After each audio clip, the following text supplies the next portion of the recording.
And welcome into Juck on Bucks. Very special Juck on Bucks this afternoon. I've got my buddy Max Torres from On3's Scoopduck.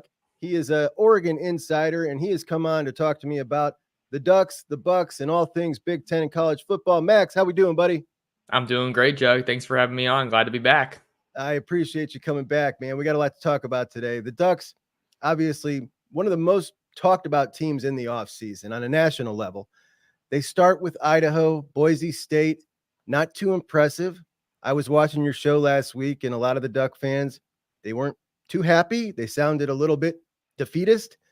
How were you feeling before they headed into Corvallis?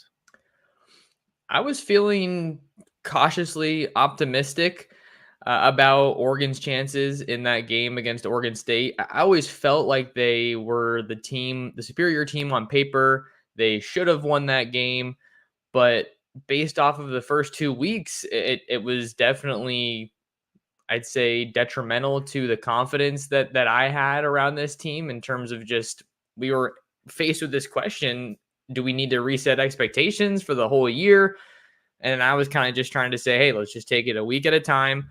Go from what we saw in the Idaho game, and then the Boise State game was a little bit better, but also really concerning at the same time. So I'm not surprised that they did what they did against Oregon State. I was kind of telling myself to keep putting the faith in Dan Lanning, and I think that he showed that was deserved. So certainly a rocky start to the season, but the Ducks do kind of feel like they've righted the ship to a degree now. So I felt like after the Idaho game, just listening to Dan Lanning in his press conference, the tone was much different after that one and after Boise State. I felt like he really felt Boise was a very quality opponent. It was a different vibe from him. That said, the offensive line, both lines of scrimmage, they did not seem to be getting it done in the first 2 weeks of the season. My question is, what was wrong and what changed from those 2 games on the offensive and defensive line, particularly the offensive line? I heard him talking about the centers. He said basically one could snap and not block, one could block and not snap. What was it that they did differently in Corvallis? I'm glad you asked that question, Chuck, because I literally just finished writing a story on that before I joined you here on the show. And really, one of the biggest changes, I think it's twofold, but the first big change in my eyes was that they decided to start Iapani Laulaulu, also goes by Poncho. He's a sophomore center from Hawaii, and he was kind of viewed the entire offseason as the successor to Jackson Powers Johnson, who was Oregon center last year and won the Remington Trophy before getting drafted by the Raiders. But when the season started and we were kind of in fall camp and then looking at what developments were there, Matthew Bedford, the Indiana transfer, got banged up, and the staff viewed that as a pretty significant development, and they decided that they needed Poncho Laulaulu to help them out at guard a little bit. So what they did to kind of try to navigate that was deploy rather Charlie Pickard as their starting center. And he has a great story. He's from Oregon. He's a former walk-on, but it was pretty evident after 2 weeks that it just wasn't matching the level of play that they needed, the offensive standard that they set in Eugene. So they rotated through 2 weeks and then decided in week 3 before Oregon State to start and stick with Poncho Laulaulu. And that was really one of the big differences that allowed the offense to hum. And the second one along the O-line was, as they made that move to have Poncho be the starting center, they decided to move Marcus Harper II, who was the left guard the first couple of weeks, over to right guard, and then slot in Nishad Strother, the former East Carolina offensive lineman who was with the Ducks last year, but didn't play a whole lot, was battling a shoulder injury. And he said that he was more comfortable at left guard, and that's what they ended up going with. So they kind of stopped rotating a little bit and just went with what we thought was the answer all off season. And maybe they just needed a little bit of time to get their legs underneath them. I had heard him say that we rotated offensive linemen last year in his press conference. This is something I didn't know. I found that a little strange. I've not heard of a lot of people rotating offensive linemen like that. Generally, it's you stick with that group and try to keep them together. But Apparently that's what he likes to do. But I guess you feel pretty confident that they have found the answer, and it was the answer all along. They go up to Corvallis, explosive plays, the story of the game. I went through the list of the top three backs and the top four wide receivers and Dylan Gabriel and everybody, their longest play, each guy. And each dude had a very long play. Just, it looked to me like a get right game on the offensive side of the ball. The confidence level obviously shot back up. Do you think this is, you can play like Ohio State played Western Michigan after the first game. They looked pretty good the first game. They played Western Michigan. They looked great. Obviously, Western Michigan, not a great opponent, but it was about Ohio State to me that I was looking for. How were they operating? Up in Corvallis, the Beavs, maybe not the best opponent, but it looked to me like Oregon kind of had a get-right game. Is that the way you feel, or do you feel this was opponent-related and they were just not a very good team? I think it's a little bit of both, which is really how I am trying to manage my perspective moving forward for Oregon. Because if you look at what they were able to do on the field, the numbers obviously supported an explosive offensive attack. I think they had 546 yards of total offense, and could have been even worse if they didn't choose to pull Dylan Gabriel. Got our first look at Dante Moore this season, and they did what they were supposed to do. And I think that's one of the things that you got to keep in mind. I think while it's great that things look better than they did the last 2 weeks, you can also look at it from the lens of, well, where has this been? This is exactly what we expected to see. You shouldn't get a pat on the back for doing your job and doing what you're supposed to do. So I think it's a little bit of both for me. That where I kind of take some of the value in this win was that it was a rivalry win. Obviously, that's always great. And that's a game they usually play right after Thanksgiving. And to play that on the road, that's your first road game of the year, even though it's a short drive out to Corvallis. It was a hostile environment, and that Oregon State and their fan base was up for that one. So they were able to, at least through 3 weeks, I think they go from a team that was probably reading a little bit too much of their press clippings. Certainly that was the feel coming out of the Idaho game that they barely won. And then now they were kind of just locked in and really delivered how a lot of people expected them to deliver, earlier on in the year. For whatever reason, I did not ever see a whole lot of Dylan Gabriel at Oklahoma or UCF. I don't know why. I just never really got to tune into them. I don't know, man. Oklahoma just doesn't seem to play in a lot of games that catch my attention the last couple of years. Obviously watched him in Red River last year where he had a great game. I think my impression of him was maybe a little bit different than now after I've kind of tuned into him since he's been at Oregon and I've watched all 3 Duck games. The thought was heading into the season for most of the Duck fans I talked to, and I talked to a lot of them. There's a lot of them that hang out here. They're probably my second favorite fan base after the Buckeye fan base. I get along with them really well. The USC fans have clicked up with the Michigan fans, and the Duck fans hang out here. They're very welcome. But their impression of Gabriel heading into the season was this was kind of just he's going to pop in and do what Bo Nix did and kind of be at the same level. I watched the All-22 on Zach Smith on Menace to Sports does an All-22 coaches room where he breaks down the film and does it pretty in depth, and it's an awesome product. I mean, really interesting if you want to kind of get in depth with what's going on. Dylan Gabriel just didn't really do it. That I think it was the Idaho game. It looked like he was, I don't know. It looks like he struggles with a couple of things that I don't think Bo Nix was struggling with last year. And maybe that'll come in time. What's your impression so far of Dylan Gabriel? Did you expect something different than what you've got so far?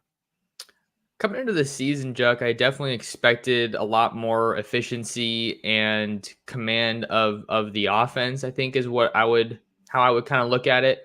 But it's kind of evolved, I think, after 3 games. We saw him throw the ball 49 times against Idaho, which was really insane because Oregon's kind of been a run first, but not necessarily run heavy team the past couple of years that I've been covering them. I think they've always favored the run, but they've been really balanced between the run and the pass. But because they were struggling so mightily to run the ball, they were tasked with asking Gabriel to throw a lot. And a lot of it was short and intermediate passes. And you just weren't getting that much explosive offense. And it was just really watered down, really dry, not that fun to watch.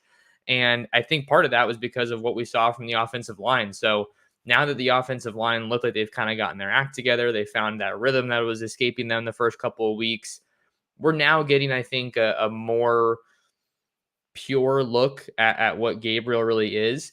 And I think through 3 weeks, it's pretty obvious. Dylan Gabriel is not Bo Nix, but there's really not that many guys, at least at the college level, that had the success that Bo Nix had. And I think that we're seeing that he is similar to Nix in some ways. I think that Nix is a better runner, but he can still run. Gabriel can, and we saw that on display last week. So I think that it's kind of tempered our expectations a little bit, but I still think Dylan Gabriel can be a great player. You just got to give him some time to work through his progressions, work through his reads. And then I want to see him try to maybe distribute the ball a little bit more. I think he's really honed in on Tez Johnson as his top target. And he is undoubtedly the star receiver in that Wilstein offense. But the best quarterbacks don't lock in on just one guy. And God, he has so many weapons that he can throw it to. He sure does. I was looking at Evan Stewart. He's, got 11 balls so far, but as many times as Gabriel's thrown it, I would have expected a little more out of him. Boy, I was watching him, Max, in the offseason. It was just a TikTok. Him training with his wide receiver coach. This guy might have the quickest feet I might have ever seen in my life. I mean, he is something special, and I can't wait to see him really bust out one of these games, but I'm sure it's coming. The linebackers, the defensive line, that Beaver offense, I think the first 2 games, they had 2 running backs heading into the Oregon game that had over 200 yards. And the Ducks did a real good job. They did not in the first 2 games. Obviously, they went against a really good running back in Boise State and a really good running attack. Do you think they've got some things cleaned up? I do think they've gotten some things cleaned up, but the linebacker room has been one of the more interesting groups to follow here through the first couple of weeks, Juck, because the 2 guys that we thought were going to be the stars of the position, Jeffrey Bossa and Justin Jacobs, haven't necessarily been playing at the level or the frequency that I think a lot of people expected. Instead, it's been the former walk-on and MLB draft selection, Bryce Betcher, and he's been a star of the show. He's a Eugene native, so he's definitely got a great story to him. But Bryce Betcher and Devin Jackson have been the 2 stars at linebacker for Oregon, which I think has been a positive development in the sense of, well, these guys were probably going to be viewed as your second and your 2 deep at linebacker. Mm-hmm. And they're really delivering and making some really awesome plays. I mean, Devin Jackson had that huge block on one of the special teams returns in that Boise State win. So he's making his impact felt all over the place. But then on the other hand, you have to look at it and say, well, wait, what's going on with Bossa and Jacobs? I thought those were our 2 best guys, and they're not necessarily playing at the level we thought they were going to. I do think that Bossa has been a little bit dinged up through these first couple of weeks, and that has maybe played a role in why we haven't seen him as much. But if you're this Oregon defensive staff, you're trotting out Betcher and Devin Jackson, some of your younger guys, and you got to be super happy with what you've seen from them, because Betcher has just been awesome in pass coverage, and he plays with that infectious energy that you want your entire defense to play with, like his hair is on fire. And then Devin Jackson is just, he's a guy that if he does go to the NFL, like he's going to test like a freak at the combine, because he may very well be one of the fastest players on this team. That's so interesting. We kind of got a similar thing going on at Ohio State, but Bossa, I think we talked about Bossa last time. Green dot guy.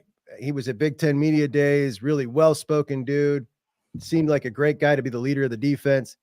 And just really interesting that's going on. We got kind of a similar situation at Ohio State in the linebacker room, where we've got a guy in Arvell Reese who is, seemingly out of nowhere, just become maybe the best linebacker on the field. Certainly the potential to be.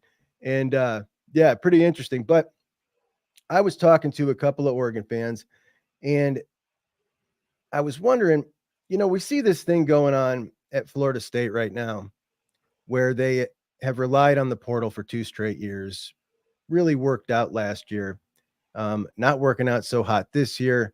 Is it a culture issue? Who knows? Have they relied on it too much? Oregon, I think in a couple years will be at the level of Ohio State and Georgia, where they just need to plug 6, 7, 8 guys in from the portal because they're recruiting so well.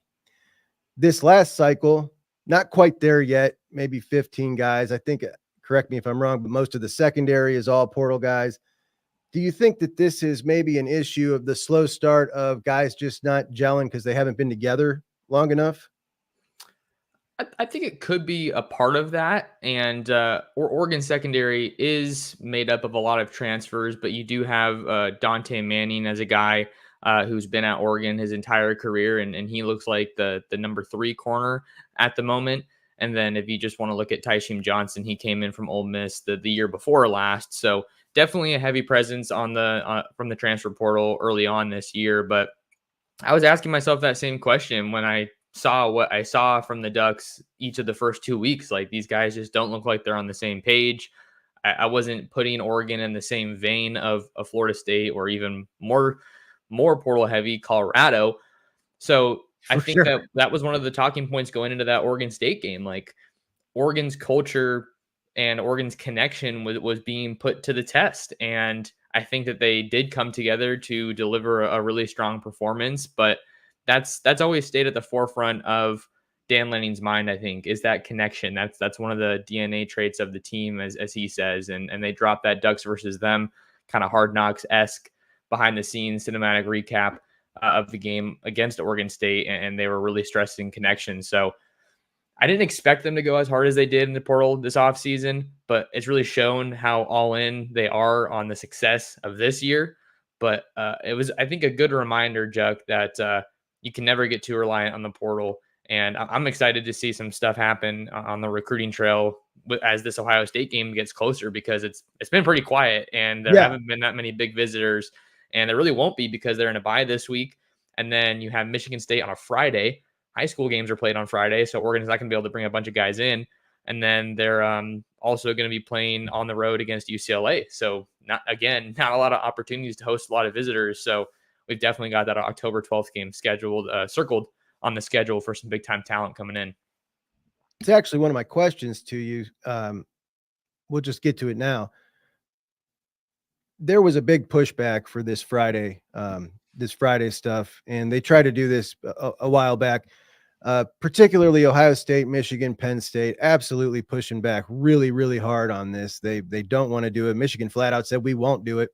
The way they scheduled these was the 4th best game is who got the draw for the Friday night game.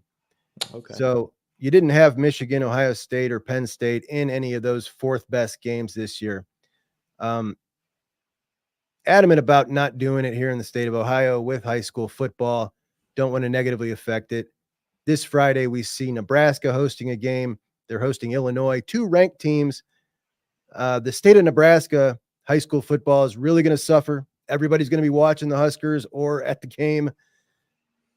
Oregon's got 2 of those this year. What are the thoughts? The thoughts in the Midwest are very much against this Friday thing. What are the thoughts out there about playing on Friday?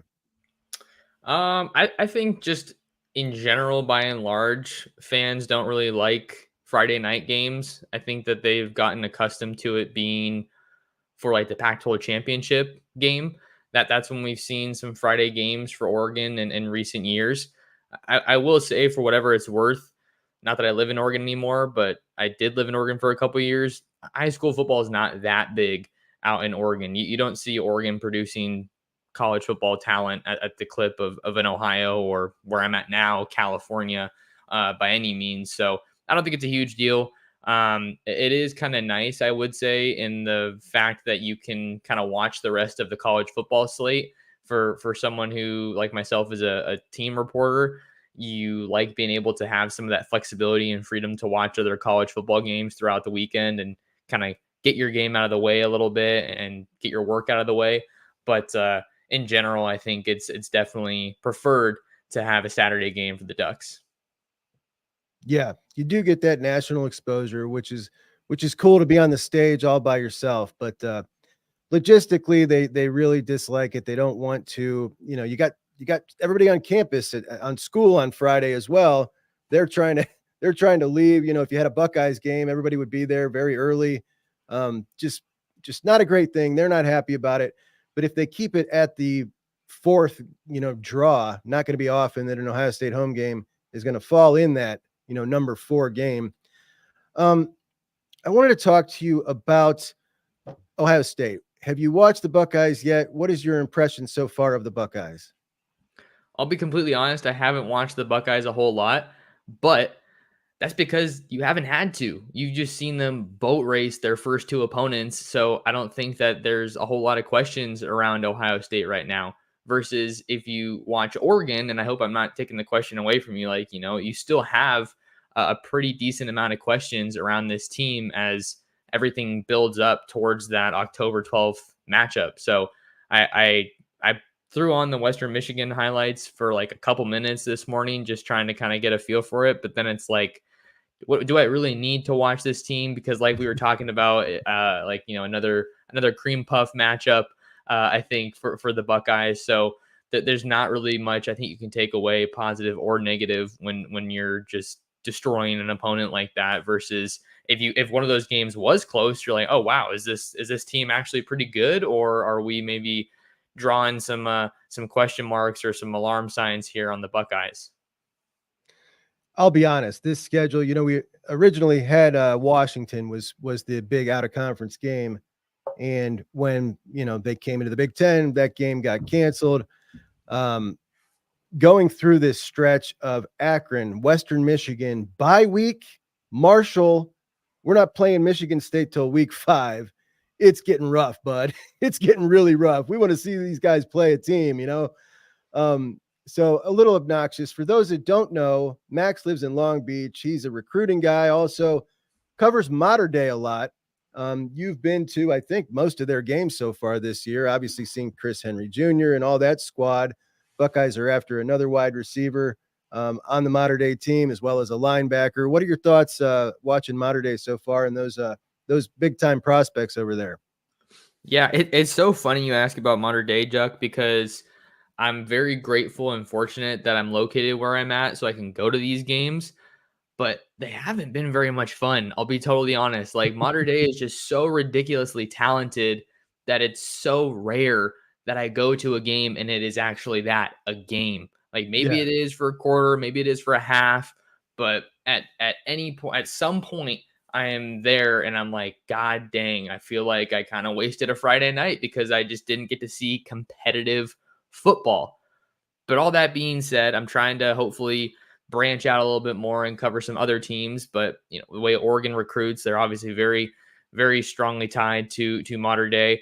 And Chris Henry is one of the big time prospects that I've gotten to see recently. He did get banged up in that Bishop Gorman game. I think he might have hyperextended his knee. Just a really weird situation. Him and the Gorman DB were going at it all night. They definitely got into some scuffles or tackles after the play pretty much ended. But you got to talk about the officials in that one, because they didn't really set that precedent. So they were kind of letting this bleed over play after play. And then what do you know? Someone got hurt. So you hate to see him get banged up on a play like that. But he has looked pretty solid in the times that I have seen him. Maybe not as much separation as I would have expected to see from a receiver of his caliber. But when Dash Byerly goes to throw him that, go up top ball and get it, the jump ball, it's very, very seldom not coming down in Henry's possession. So he's been a stud. Tomahini Tapui is another guy that I really, really like watching. As a 2026 D lineman at Mater Dei. I think he's probably going to end up at Oregon. That's where I have my On3 RPM pick right now. But you can never go wrong with Mater Dei. It's a bunch of just absolute stars, and it's been fun to watch them still dominate, even with a new head coach. I did not hear that they changed head coaches. So I'm gonna have to take a look into that. When we talk about the polls, the Ducks obviously walking into the season, heading into the preseason, they were pretty much 3 for everybody. Some people had them 4. Ohio State, Georgia in some order, and then Oregon was usually for everybody right next in line, or Texas and then Oregon. we've seen them win their first 3 games, drop down to number 9 in this week's AP polls where they're sitting. I like the fluidity that they're doing the polls with this year. I do like the way they're bouncing everybody back and forth. It seems like a little more than they usually do. As we look at the schedule, I don't see a whole lot of room for them to move up. The schedule is now looking, with the Michigan game, not looking like a huge test anymore to me. It doesn't look like there's a whole lot of room. And let me pull that down. So we got UCLA next after the bye, Michigan State, then the Buckeyes, Purdue, Illinois, Michigan, Maryland, Wisconsin, who, boy, I'm disappointed in Wisconsin, and then Washington, who just lost the Apple Cup. What's your thoughts on the schedule for your first year in the Big Ten at Oregon? I think the schedule shapes up pretty nicely for Oregon. I know I wrote a story before the season started and talked about how their schedule shapes up pretty nicely. And I think after seeing a couple of weeks of college football, you still feel good about that. UCLA looked terrible in that loss, I should say. Sorry. Big loss to Indiana. You did have some bright spots, I think, running the ball with TJ Harden, but there weren't too many other bright spots aside from that, as they got boat raced by the Hoosiers at home in Deshaun Foster's first game as a head coach at the Rose Bowl. So I think you feel good about that one. Michigan State, I think, is going to be a bit more formidable than UCLA, and that's a Friday game. So that'll be interesting for the Ducks to see how they ultimately perform. But you get that one at home, thankfully. If you're a Duck fan, Jonathan Smith comes over. So I think it shakes out pretty well. I think that Taylor Van Dyke getting hurt, obviously that makes the Wisconsin game seem a little bit easier in your mind if you're looking at it through the Oregon lens, but you still host Washington to end the year. I think that I kind of view rivalries, especially after covering some Oregon-Washington rivalry games, like all bets are off kind of a deal. I was really confident that the Oregon was going to be able to get the win in the Pac-12 title game last year, and then they just came out so unbelievably flat in Las Vegas, and I thought they were going to get the doors blown off of them, but then they battled back, and that was a game until the very end. So you got to feel good about how the schedule shakes out. You got to go on the road to Purdue in another Friday game. Oregon's got Friday games kind of sandwiched in between this Ohio State game on the 12th. So I think that that's going to be an interesting game to watch, because I think either way the Ohio State game goes, it's kind of one of those emotional highs or emotionally taxing games. So you got to make sure that you still get up for those road games. Going to be, I think, the first true Big Ten road environment for the Ducks, since they have to go out to Indiana. It's definitely going to be getting a little bit colder at that point in the calendar year. So shakes up well, I still think, for Oregon, but you just got to take it a week at a time and try to stay healthy. I think that that's another big one. Before the Oregon State game, I felt like Oregon needed a bye in the worst possible way, but then they got a much needed blowout win, and they were able to capture some good momentum going into that bye. Coming into the season, ranking, everybody does their top 25 games of the year. I felt like the majority of them had the Ohio State game heading out to Oregon as number 1 or number 2, with the Georgia-Texas game kind of right there. Georgia looks kind of flat last week. Texas has been the belle of the ball recently. I don't know that I'm totally convinced they're as good as everyone thinks they are. But Oregon kind of dropping down. That game, that Georgia-Texas game, has now kind of become the it game. Maybe the Ohio State-Oregon game has lost a little luster right now. Do you feel any differently about that game than you did the last time we talked? You were pretty confident. I was pretty confident. I'm still really confident. I'm maybe even more confident. How are you feeling? I think I still have some confidence in the Ducks, but I'd be lying if I said I have as much confidence as I did in the preseason. And I think that I feel good about how Oregon's defensive line has shown up through a couple of games here. I think Derek Harmon from Michigan State has just been absolutely tremendous. He was one of those transfer portal guys. Brandon Johnson from Duke in the secondary, another transfer guy, but he's been just so lights out so far through the first couple of weeks. And then now that Gabriel looks like he's kind of found his groove, the real concern for me kind of just lies with that offensive line. And, we don't know. I don't know, at least. I'm not ready to say after one strong showing, is that what they're going to look like against UCLA? Is that what they're going to look like against Michigan State? I'm kind of pumping the brakes on that because we're still trying to see here how Matt Bedford is going to factor into that offensive line. The Indiana transfer that joined the Ducks this offseason, he got hurt in fall camp.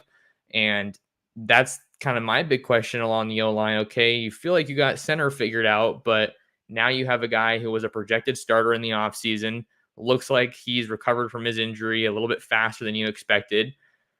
How do you manage getting him back into that offensive line? Because you finally have your rhythm, and it's kind of like, all right, well, if it's not broken, why try to fix it? But I do think that the widespread belief is that Bedford is the superior player to Strother. So I think we'll probably see Marcus Harper go back to left guard, and then we'll see Poncho at center, and then Bedford at right guard. And then we'll still have those bookend tackles of Connerly and Cornelius when this kind of all gets shaken out. But I don't know. I think I'm kind of a little bit cautious about that move because you want to get him in there if he's your best player. But just because you get a guy who's your best player in there doesn't magically mean that you're going to have that chemistry that you saw them finally get in week 3. Obviously, you have been in the Pac-12 with USC a long time. You're very familiar with the program. Coming into the year, I don't think that anybody took them all too seriously, and then they come out, they beat LSU. Danton Lynn looks to have kind of plugged up the defense a little bit, make it good enough to allow that offense to outscore somebody every now and again. And they have jumped up to number 11 in the polls. They got Michigan this week. I feel that maybe there's been a little too much credence given to that game against LSU because we've seen LSU come out after that. Supposedly the best offensive line in the country. They put up 88 rushing yards against Nichols. Then they go and play South Carolina.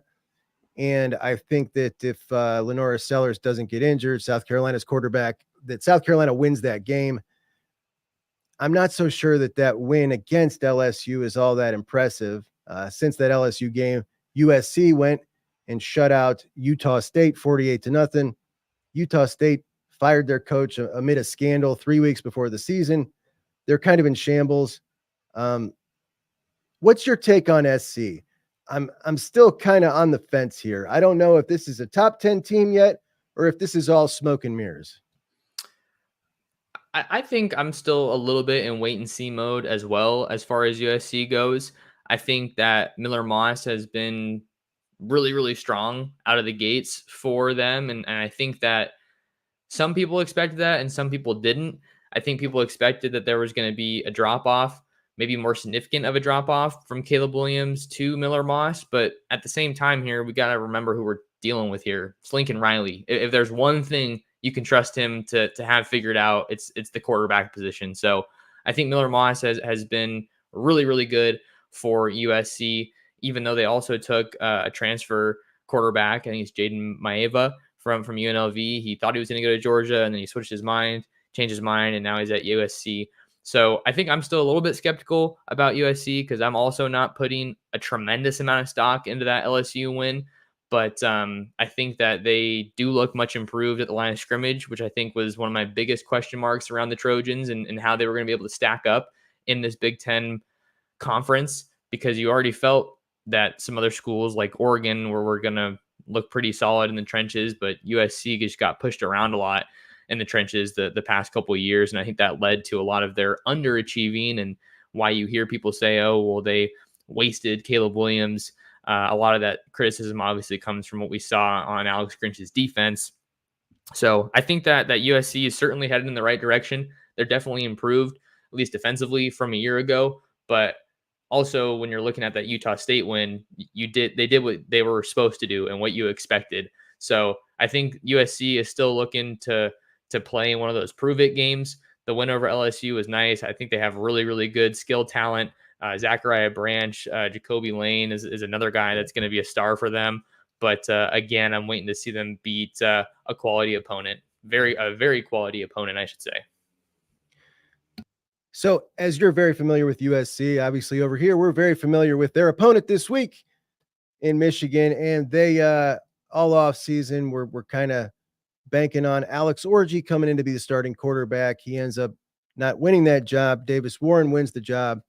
Sharon Moore announces yesterday that Davis Warren has now lost that job. Alex Orji coming in, a crazy athlete, really, really good athlete, would make a heck of a tight end probably. Not so much of a passer. What's your take now on this USC Michigan game? I think USC is going to absolutely put a whooping on them, and I just think that this Michigan team is in shambles, man. That's the feel that I get around Michigan, because if you don't have the quarterback position figured out, you're just going to have so many question marks throughout the rest of your offense.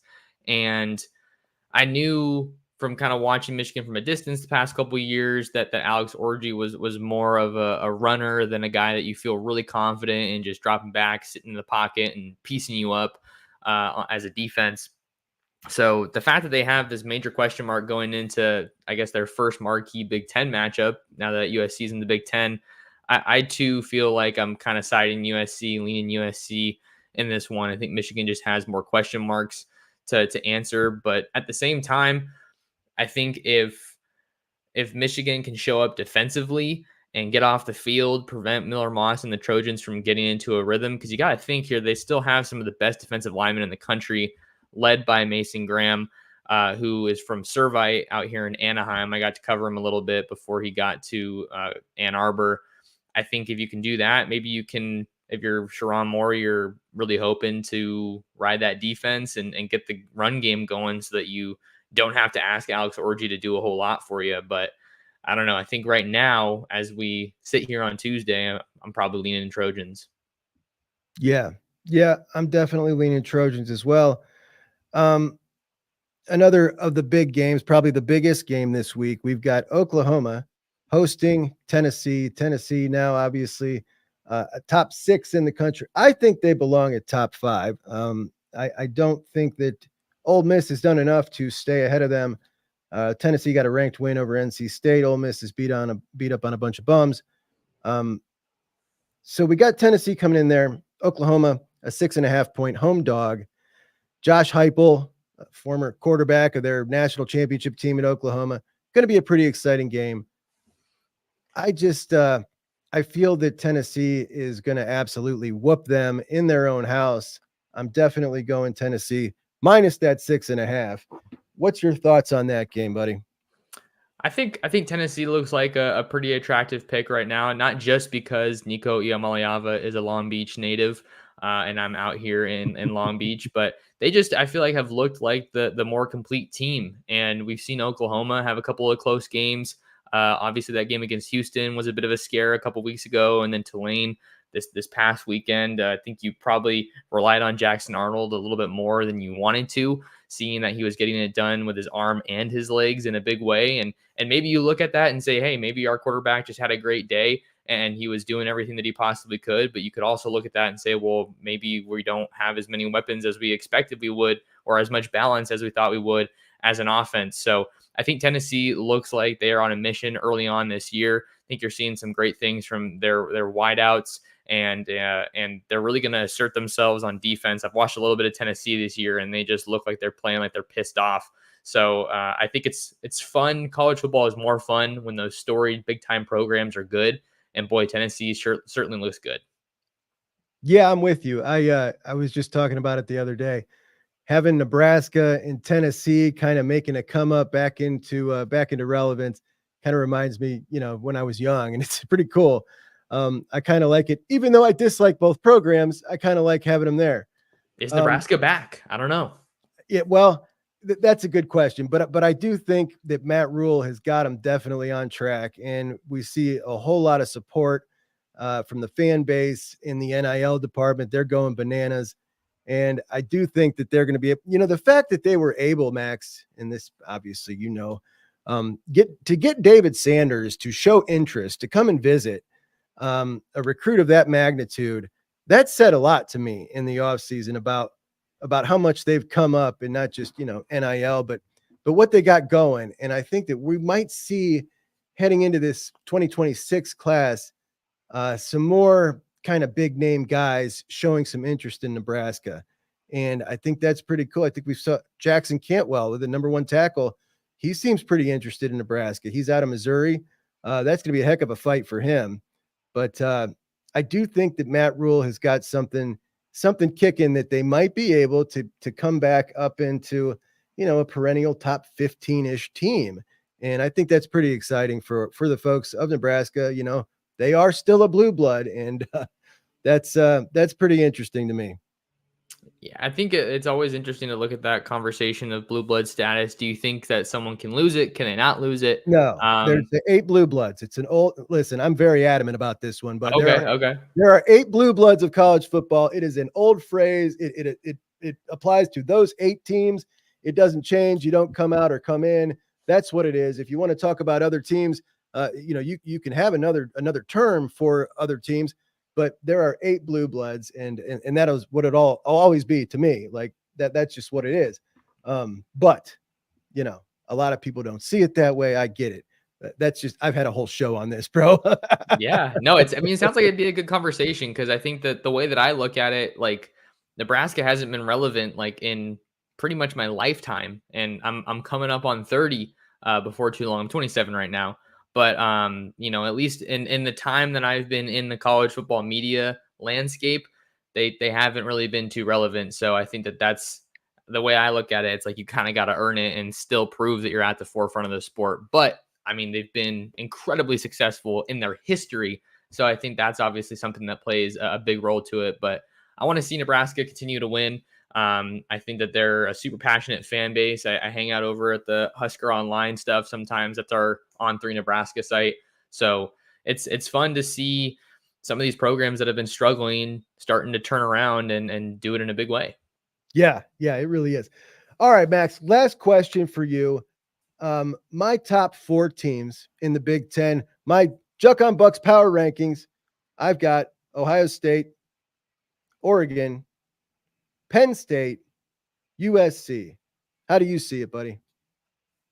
I think that's a pretty fair way to put it. Those are teams that I think have delivered early on here. The question that I'm always interested with is with Penn State, and when is it going to be the year that they kind of finally get over the hump? Can they win that big game? Can they not be just a quarterback away? So I feel like that's a pretty fair way to see it shaking out as far as the top 4 goes.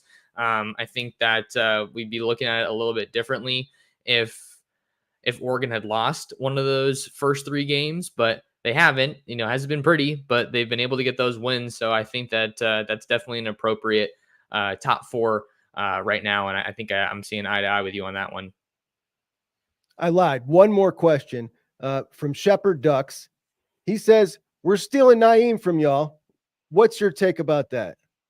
Yeah, I haven't heard a whole lot on Naim Offord specifically, but he's been on my radar since I went to the On3 Elite Series out there in Nashville earlier on in May, like right after I joined On3.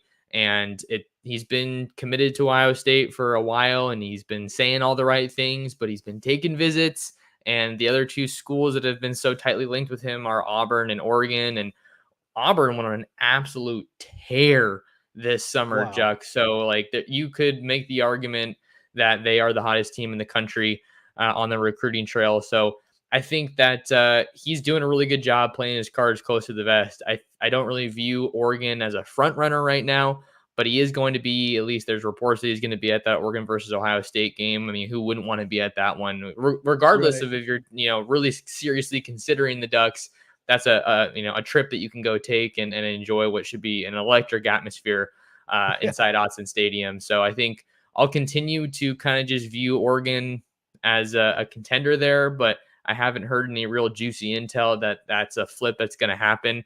They've been after some really, really big time DBs in this class. DJ Pickett, one of them that I thought was going to end up at Oregon, but LSU just kind of stayed in the mix. And I know that Miami's also in the mix. So we will see what happens there. And I'm excited to see what kind of fireworks come in this 2025 class as we get closer to signing day, because that's when it'll really heat up. Yeah, for sure. Everything kind of changed, in my opinion, when his pops came out and said it's a 3-horse race. That was not the tune that's been going on this entire time. and he's been taking those visits, and it was still adamantly Ohio State. But after that, all right, now we got a ball game here. But Max, I'm really really happy you're at Scoopduck and On3. Tell everybody where they can find you, buddy. Absolutely. I appreciate that. You can find me on any social media platform at mtorresports. You can read me over at scoopduck.com, part of the On3 network. And you can listen to me on the Ducks Dish podcast, which I try to host as often as I possibly can. And you can see me here on YouTube at Scoopduck On3, running that channel over there. The Ducks Dish podcast is the absolute best podcast for Oregon Ducks information. Max and J-Hop, they're awesome, and you guys do the best. So thank you so much for joining me again. Always enjoy our conversations, buddy. Appreciate you, and I will talk to you soon. All right. Thanks for having me, Jack. I appreciate it. Have a good one, buddy. My guy, Max, man, he is awesome. I love that dude, and I mean it. That is the Ducks Dish podcast, the absolute best to go in and check out your Oregon Ducks information. Max is even Steven, straight down the board. He's not some big homer, though he is a Ducks fan. He's not some, he tells it to you real, and he's absolutely the best. Max is definitely, and William McBride. William is a Ducks fan, and he agrees Max is the best. He's absolutely the best. Shepherd Duck says J-Hop is a little more unhinged on Twitter. Now, J-Hop definitely a little different than Max. He is more like the Juck on Bucks of the crew, a little bit more homerish, right? If you will. But Max is a pro's pro. You know what I mean? Like pro's pro. And he is awesome. Max actually from the state of Washington, but did go to grad school at Oregon, but from the state of Washington. But yeah, Max is awesome. Love having him on. So that Naim Offord conversation, pretty interesting, things heating up, and Max is he is the absolute go-to for Oregon recruiting information. He's the man. He's very, very in tune. He doesn't put those RPMs in until he really knows what's up. Like a lot of them do not. A lot of those guys in that industry seem to really pop those things in early and do a little clickbait kind of deal anymore. Although it is a lot harder to pick, with NIL and with stuff now. That whole industry has gotten a lot harder. But, Max is very cautious, and he does it off of intel. Richie Dubs says, you're really not a homer though, bro. I try to play it pretty even. Like definitely in my heart, I'm a big homer, but what I present, I try to be a little more even and rational and try to come at things from a fair perspective. But I'm definitely a homer. Shepherd Duck says Naim and McNutt would be a fire class. Absolutely. I mean, you already got a fire class, but yeah, for sure. Richie says I'm fair. I try to be fair. I want to be as fair as I can, but Bucks are the best team in the country. I don't know there's not a lot of people saying that. Like Ohio State's the number one team in the country. I don't know how everybody's missing this. You know what I mean? Like that's clearly Homer, right? And it's true. It's hard not to look like a homer when your team is actually at the top of the heap, right? Like I don't know how everybody's missing that the Buckeyes are the scariest team in college football. It's not Texas. It's Ohio State.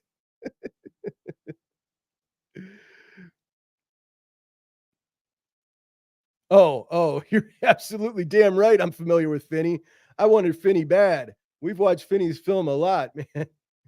Finny is the dude. Finny is now a top 10 corner in the country.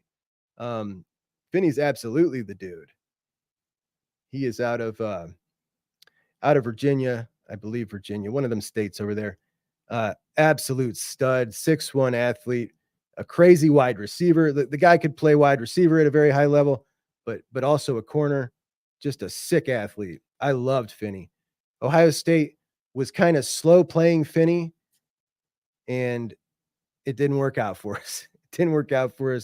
Ducks swooped in, and I'm not saying Ohio State could have nailed it if they went all in, but they didn't, and they certainly should have.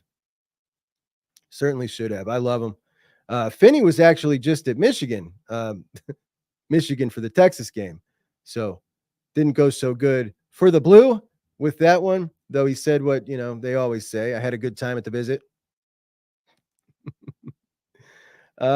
William says everyone says it's Texas because of Arch. Man, we are officially Arch Mania underway. I'll be honest, the dude is good. Better than I thought he was going to be. He is really, really good. He's exciting to watch. And I'm just wondering what's going to happen here with Quinn Ewers oblique. How long is he going to be out? They've got 2 absolute cream puffs in the next 2 games. We're going to see Arch come in and totally ball out. And then Quinn comes back. What happens when a couple of bad quarters?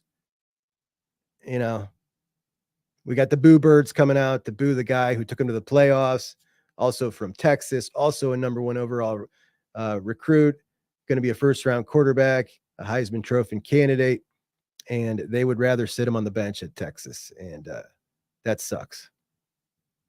That sucks. But Arch is really damn good, man. They are in a good position for sure. They've got some fantastic wide receiver talent. And Texas is going to be good for, several years to come. There's no doubt about it. No doubt about it.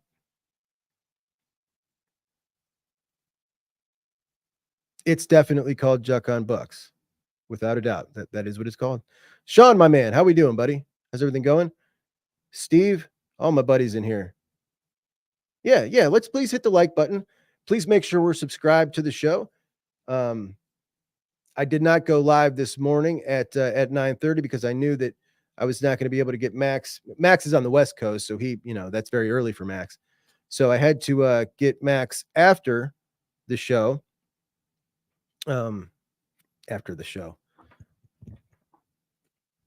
Later on in the day. Sean's absolutely right here that Curt Cignetti will be Big Ten Coach of the Year. And the interesting thing is Curt Cignetti just mollywops UCLA, right? Curt Cignetti goes from James Madison, where they had that awesome season last year, really, really good, goes up into Indiana, brings a pile of his players with him, his coaching staff, goes into Indiana, goes to Big Ten Media Days, and almost borderline arrogant. But they're asking this dude, what is he about? He's like, I win. Google me. That's what he says, right? So that was Curt Cignetti at Big Ten Media Days. And man, I loved it. On top of that, the press conference that he had when he first got hired, when he goes down in the gym and gives his 310 days version, which he said, was based off of Jim Tressel's speech, where he comes down and says, Purdue sucks, and Ohio State and Michigan too. So he gets the Indiana fans all jazzed up. Then he goes to Big Ten Media Days and says that, Google me. I win, Google me, which I absolutely loved. And then on top of it, they got UCLA this year. What do we see out of Deshaun Foster at Big Ten Media Days? Totally unprepared. He gives that embarrassing, where you probably don't know about us. Yeah, we don't know about UCLA. We're in LA with USC. And that's all you needed to know about what was going to happen with that Indiana UCLA game. By the way, UCLA should never lose to Indiana. Never. And Curt Cignetti is the guy that UCLA should have hired. UCLA used to be a good job. It wasn't too long ago, guys.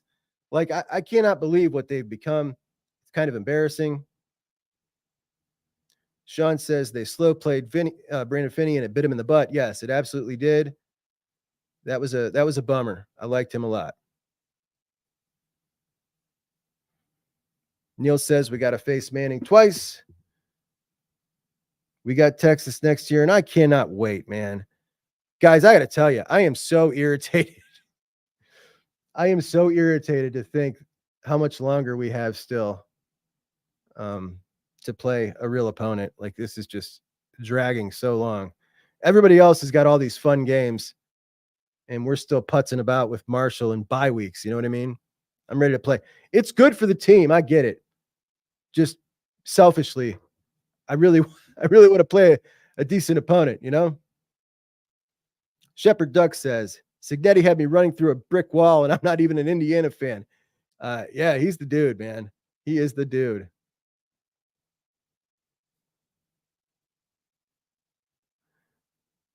Brad, talking about Deshaun Foster at Big Ten Media Days, says that was a mix of lack of preparation, arrogance, and severely freezing up with anxiety.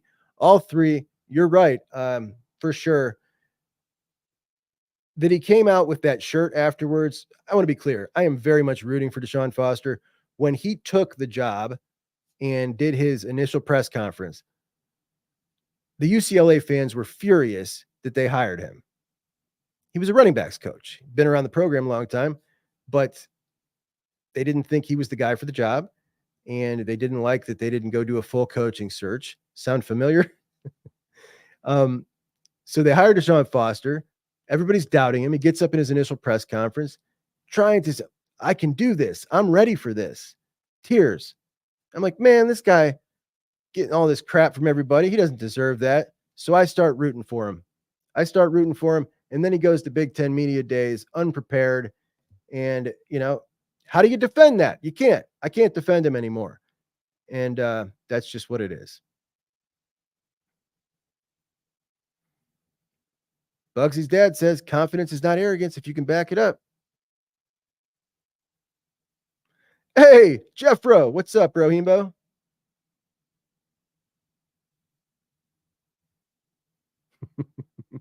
Shepherd Ducks is sick of the state of Idaho. Happy to have that done. Stayed in state with Oregon State. I want to know from the Oregon fans, what did you think of Oregon State?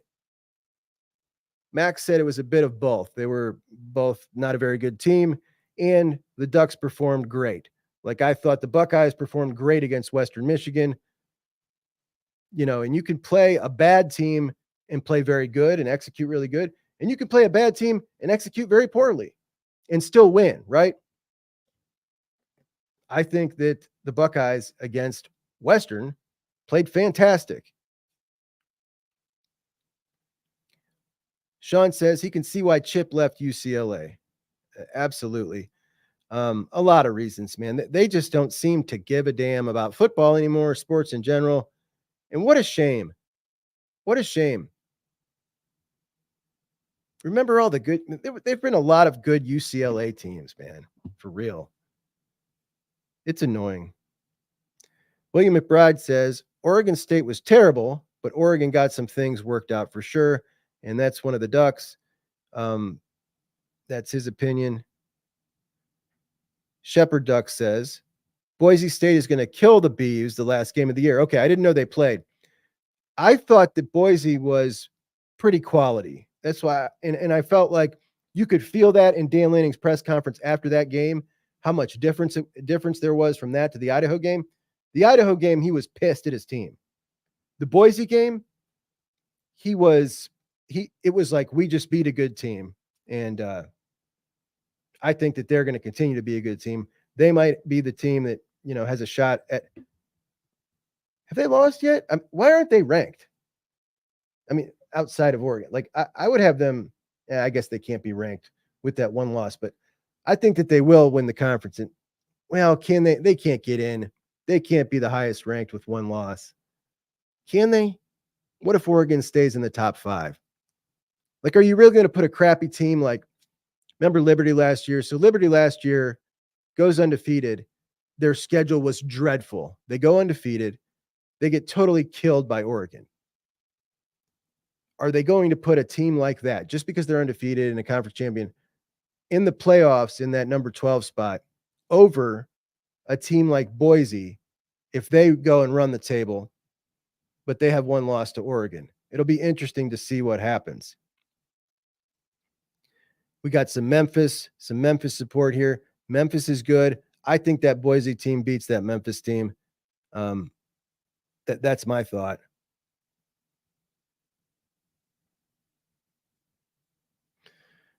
Purdue took a whooping last week. Have something to prove. Purdue looks terrible. Notre Dame came out with something to prove and absolutely put it on them. I think the first time I saw the ticker for that game, it was like 31-0. I was like, what? This game just started. See that? Thumbs up, guys. All right, fellas, and we are at 8 seconds to an hour. I appreciate you guys joining me today for an afternoon version of Juck on Bucks Live. And now I'm going to see my nephew Roman play some football, and we're going to have a heck of a time. Bradley, thank you so much. Steve, Dago, Sean, all my buddies in the house, Bugsy's dad, you guys are the best. My duck eyes in the house, you guys are awesome. Appreciate you all so much for joining me. Thank you to Max Torres from Scoopduck. Guys, check him out. If you listen, if you like recruiting, like that is the place to be. Max is the man. He's awesome. Him and Justin Hopkins are very in tune. And it's not just Oregon. Look, you can learn a lot from the other schools that recruit at Oregon's level by listening to those guys talk about what's going on for sure. So do check them out if you'd like to follow recruiting and any kind of duck stuff. So thank you so much, guys. Appreciate you. And I will talk to you soon. Juck on Bucks out.